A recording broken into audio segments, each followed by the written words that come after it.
নিৰ্বাচন শেষ ৰং দেখুৱাবলৈ আৰম্ভ কৰিছে চৰকাৰে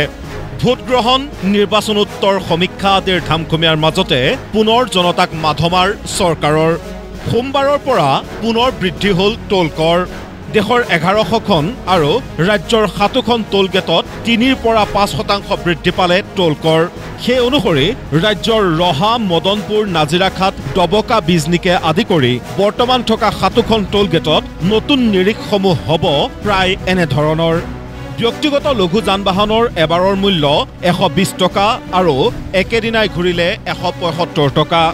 বাণিজ্যিক লঘু যান-বাহনৰ এবাৰৰ কৰ 190 টকা আৰু দিনটোত অহা যোৱা 285 টকা বাছ বা ট্ৰাকৰ এবাৰত 400 টকা আৰু অহা যোৱা 595 টকা সেইদৰে 3XL বাহনৰ এবাৰত 435 টকা আৰু অহা যোৱা 650 টকা 4ৰ পৰা 6XLৰ বাহনৰ কৰ 625 টকা আৰু অহা যোৱা 935 টকা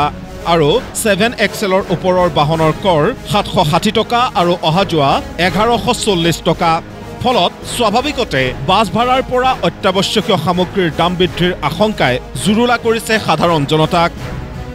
যে আমাৰ বানপানীৰ কাৰণে আমাৰ অৱস্থা নাই মানুহ ককবকা আছে আপোনালোকে চাওক যে টোল টেক্স বঢ়াইছে সৰ্বসাধাৰণ মানুহে যদি ইয়াকে নামাতে ই পৰোক্ষভাৱে প্ৰত্যেকজন অসমৰ সৰ্বসাধাৰণ মানুহৰ গাত এই বোজা পৰিবগে অহাকালিৰ পৰা লক্ষ্য কৰক আলুৰ দাম বাঢ়িব পিঁয়াজৰ দাম বাঢ়িব দালিৰ দাম বাঢ়িব কাৰণ এই টোল গেট কেইখনৰ দিয়ে সকলো গাড়ীবিলাক আহিব কেৱল ই ধনী মানুহৰে নহয় সৰ্বসাধাৰণৰ সৰ্বদুখীয়া মানুহৰ সৰ্বস্তৰত এইটো এটা প্ৰভাৱ পৰোক্ষকে পৰিব লজ্জাৰ বিষয় আমি মানে নিজকে ধিক্কাৰ দিছোঁ আমি আচলতে প্ৰকৃততে আমি কি কৰি আছোঁ আমি আচলতে উচিত শিক্ষা দিব লাগে তেওঁলোকক পৰৱৰ্তী সময়ত যেতিয়া ৰাইজৰ ওপৰত পৰিব তেওঁলোকে নিশ্চয় তাৰ প্ৰত্যুত্তৰ পাব আৰু সেইটোৱে মোৰ জনসাধাৰণৰ প্ৰতি আহ্বান আৰু মোৰ নিজৰ এটা বিশ্বাস ৰাস্তা ঘাট মেৰামতি নকৰাকৈয়ে টোল কৰ বৃদ্ধিত ক্ষোভিত ট্ৰাক চালকো বেয়া হৈছে আৰু দিনে দিনে বঢ়াই গৈ আছে কিন্তু ৰাস্তা ঘাটবোৰটো ভালকে ঠিক কৰাই নাই আজিলৈকে ব্ৰিজবিলাক নতুনকৈ তৈয়াৰী কৰি আছে গোটেই এইবিলাক জেগাবিলাক বেয়া হৈ আছে গাড়ী চাড়ী লৈ যাব নোৱাৰোঁ আমি ৰাস্তা বহুত বেয়া হৈ আছে কিন্তু টেক্সটো বঢ়াইছে ৰাস্তাবিলাক ভাল কৰিব লাগে ইফালে টোল কৰ বৃদ্ধিৰ সন্দৰ্ভত শাসকীয় দলৰ বিধায়কৰ ভাষ্য এনেধৰণৰ বহুতে ভাবে যে টোল টেক্সটো চৰকাৰৰ বস্তু টোল টেক্সটো চৰকাৰৰ বস্তু নহয় কেতিয়াও টোল টেক্সটো হ'ল এটা ৰেভিনিউ যিটো ৰেভিনিউ দি নেকি সেই ৰাস্তাটো মেইনটেইন কৰাৰ কাৰণে ব্যৱহাৰ হয় বহুতে ভাবে যে টোল টেক্সটো চৰকাৰৰ ৰাজকোষত যাব সেইটো বেলেগত ব্যৱহাৰ কৰে এইটো নহয় এই টোল টেক্সৰ যি টকা সংগ্ৰহ হয় সেই সংগ্ৰহ টকাৰে এই ৰাস্তাটো মেৰামতিৰ কাৰণে ব্যৱহাৰ হয় নেশ্যনেল হাইৱে ইনক্ৰিজৰ পৰা আদি কৰি 4 লেন বাইলেনৰ পৰা আদি কৰি অসমত চাৰিওফালে সৰ্বতোপ্ৰকাৰে কাম কাজ চলি আছে ডেভেলপমেণ্টৰ কাম কৰা আছে ৰাস্তা ঘাটৰ পৰা আদি কৰি বিভিন্ন ব্ৰিজৰ কাম চলি আছে এই গোটেইবিলাক কিন্তু আমাৰ এনেকুৱা ধৰণৰ যি টেক্স আহে সেই টেক্সৰ পৰা সেই কামবিলাক কৰা হয় আৰু তাত অন্য টকাও তাত ইনভেষ্ট কৰা হয় লগতে এই টকাটো তাত কণ্ট্ৰিবিউট কৰে এইটো যথেষ্ট নহয় টোল টেক্সৰ কিন্তু টোল টেক্সৰ টকাটো জেনেৰেলি ৰাস্তাবিলাক যিবিলাক ৰাস্তা হৈ উঠিছে সেই ৰাস্তাবিলাক মেইনটেনেন্সৰ কাৰণে ব্যৱহাৰ হয় এইটো কোনো ধৰণৰ চৰকাৰে অন্য ঠাইত খৰচ নকৰে শাসকীয় মিত্ৰজোঁটত থাকিলেও অগপ বিধায়ক ৰমেন্দ্ৰ নাৰায়ণ কলিতায়ো যেন স্বীকাৰ কৰিলে টোল কৰ বৃদ্ধিৰ কুফলৰ কথা আমি ভাবোঁ যে আমি মাননীয় মুখ্যমন্ত্ৰীৰ লগতে কথা পাতিম কেন্দ্ৰীয় চৰকাৰৰ লগত যোগাযোগ কৰি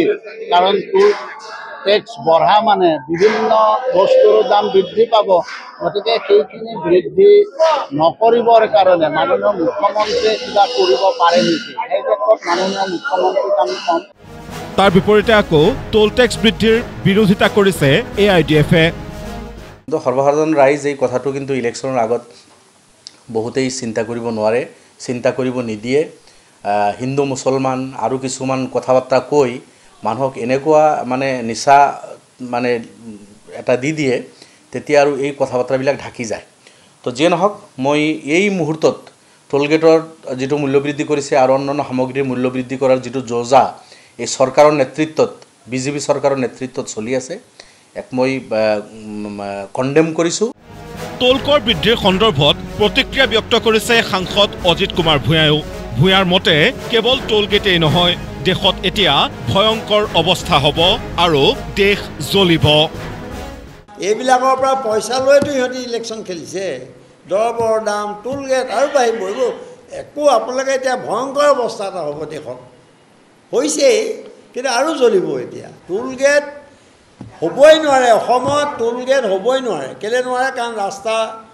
ভাল হ'ব লাগিব, বহুত কণ্ডিশ্যন আছে তাত। এইটো নীতিন গাডকাৰীয়ে আমাৰ প্ৰশ্নত কৈছিলে, মই এইটো উঠাই দিবই খুজিছোঁ বুলি নীতিন গাডকাৰীয়ে আমাক কৈছিলে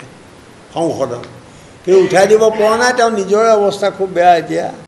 কথা হ'ল, ৰাজ্যত বৰ্তমান 7খন সক্ৰিয় টোলগেট থকাৰ বিপৰীতে শীঘ্ৰেই নতুনকৈ 18খন টোলগেট মুকলি কৰা হ'ব বুলি ইতিমধ্যে ঘোষণা কৰিছে মুখ্যমন্ত্ৰী ডক্টৰ হিমন্ত বিশ্ব শৰ্মাই। গতিকে টোল কৰ বৃদ্ধিয়ে ৰাজ্যৰ আৰ্থসামাজিক ব্যৱস্থাত যে বাৰুকৈ প্ৰভাৱ পেলাব সেয়া নিশ্চিত। দাম বৃদ্ধি, বাছ ভাড়া বৃদ্ধি আদিয়ে জুৰুলা কৰা জনতাক চৰকাৰৰ বিনামূলীয়া আঁচনিয়ে কিমান দিনলৈ সন্তুষ্ট কৰি ৰাখে সেয়াও হ'ব লক্ষণীয়। ব্যুৰ' ৰিপৰ্ট, প্ৰতিদিন টাইম।